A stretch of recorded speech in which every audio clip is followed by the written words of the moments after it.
أعرف أن الله يحبني؟ سؤال رائع جدا. إن كنت تحب الله،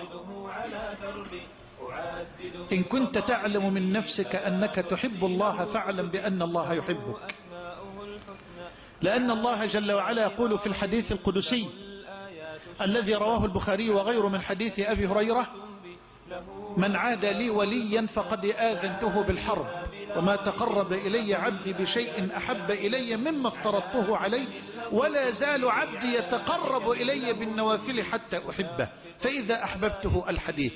فإن كنت تحب الله امتثلت أمره واجتنبت نهيه ووقفت عند حده. قال تعالى: قل إن كنتم تحبون الله فاتبعوني يحببكم الله. فالمحبة، محبة الله، أصل من أصول الإيمان.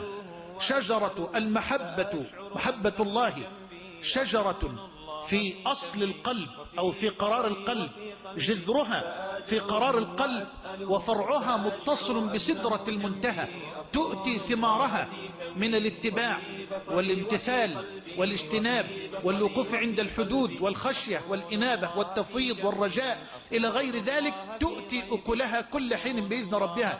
ومحبة رسول الله صلى الله عليه وسلم محبة تابعة لازمة لمحبة الله عز وجل، وعلى قدر محبتك لله تكون محبتك لرسول الله وليس العكس، وعلى قدر محبتك لله تكون محبتك لرسول الله، لأن محبتك للنبي تابعة لمحبتك لله جل وعلا.